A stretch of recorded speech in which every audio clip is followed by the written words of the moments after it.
I'm going to be honest with you all and say I don't know what species this is. It's a spider, I know that much.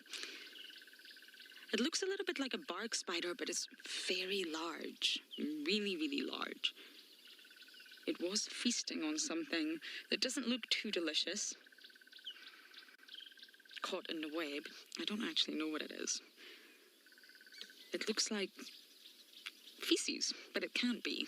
It has to be an organism of some sort, or a dead organism. I think it's been wrapped in silk, and that's probably why we can't identify it. But that's what it's been feasting on. It's huge. It's almost the size of an orb web spider. And unfortunately, we're looking at the underside, which is not ideal.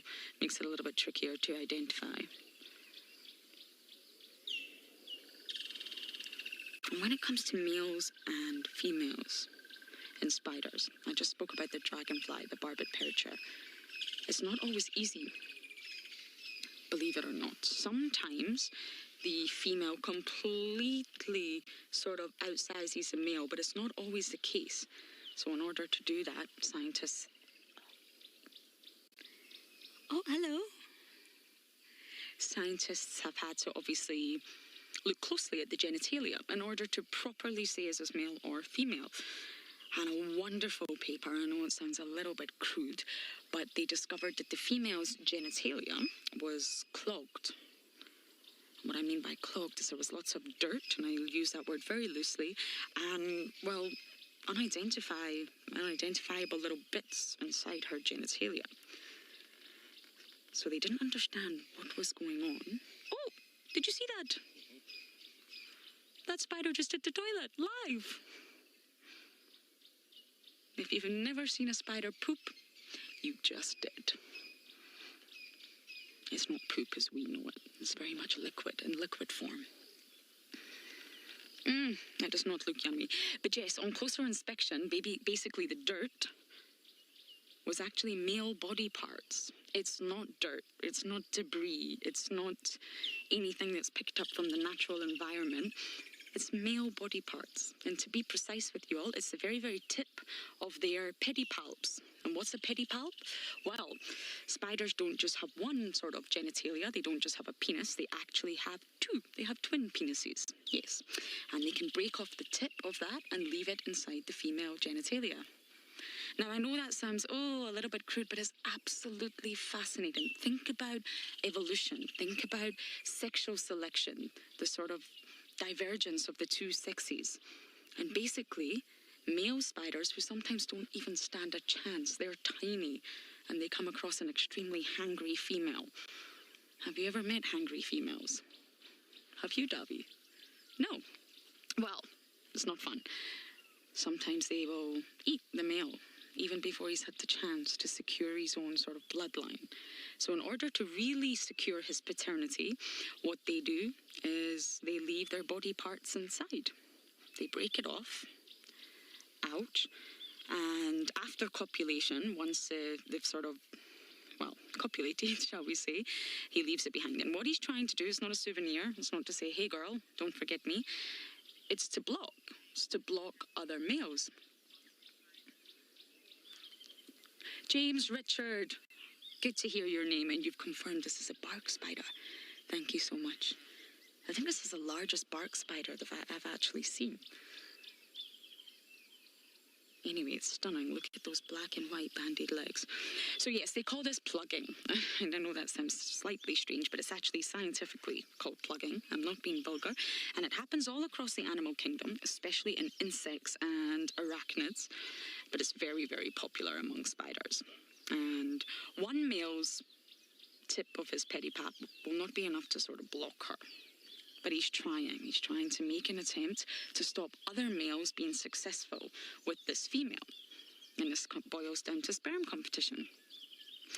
So lots of males can do it. And in the end, when you see a sort of older female, she will have lots of different males' pedipalp tips inside her genitalia. Yes, that was a tough one to get out. But it's incredible when you think about the evolution and why they do this and what they've got to face, the fact that the females are bigger, other males, competition.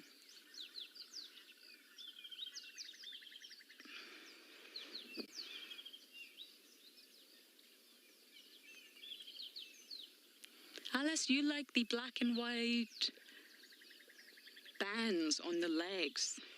Yes. It's gorgeous, isn't it? Almost looks like he's wearing a jail suit. He's escaped out of prison. Or she. This is most likely the female. And one of the sort of really good example of the plugging, shall we say, is the black widow spider. And one study showed that the particular female that they were looking at, she had 5 different pedipalp tips inside her genitalia. So it's not really a block. I guess it's an attempt to block. But that first plug will not persuade other males not to mate with her. So again, it comes back to that question, why? Why do the males do that? Why do they break the tip off their own pedipalp to block a female if it doesn't persuade or doesn't stop other males from mating with her? And once a male does break off that tip, now remember he's got 2 pedipalps, he's effectively neutered. They don't grow back. So he can only do that twice, and then, well, he can't successfully mate anymore. It's basically an act of self-mutilation, which is not very pleasant to think about. So again, you've got to ask why? Why would an organism do that to themselves? And the scientific studies sort of concluded that although other males can then go on to mate with that exact female, it doesn't prevent other males. It does sort of make it more difficult for them. And that's exactly why they do that. When a male tries to mate with a female that's already got a plug inside of her, it makes it a lot difficult. And it will block the sperm to some extent. So then there's a chance that possibly the first male will be the only male to mate with her successfully and continue on his bloodline.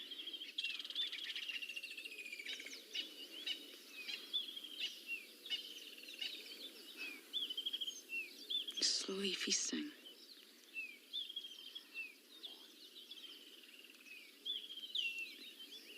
Look how delicately this bark spider is just clinging on, using his hind legs to its own web.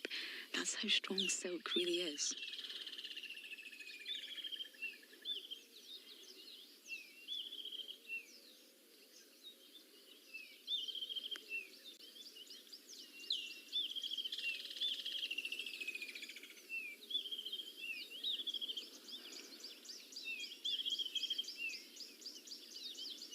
Jacqueline, you'll probably find that because they're in a web, birds would come along and prey on the spider. If they're on the ground, then they're of course vulnerable to many different organisms, especially reptiles, larger reptiles.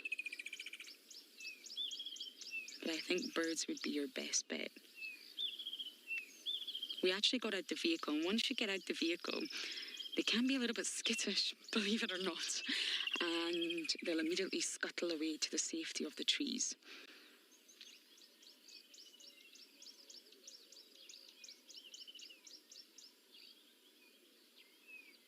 I really did not used to like spiders. Not that I didn't like them. I had a phobia, as many of you know. But really, when you start to learn about them, my goodness, they're incredible.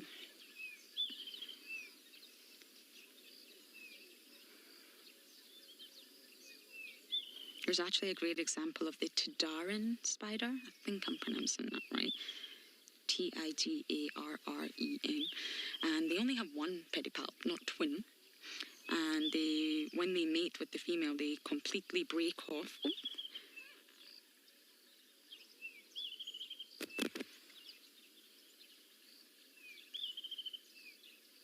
Did you see that? It just raced to eat a fly.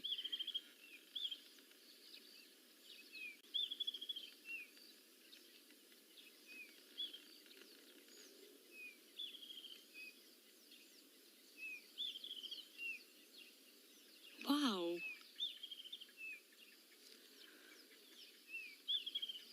Maybe fresh flies are a little bit tastier.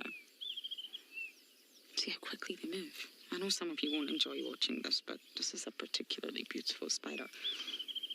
So yes, the Tidaran species, they only have one pedipalp and they break off the entire thing to plug the female. The entire thing. and he will die there and then in the female's embrace. And that's it. Yes. You use your entire genitalia as a plug, and once you break it off, the female actually grabs you and turns you around and will eat you.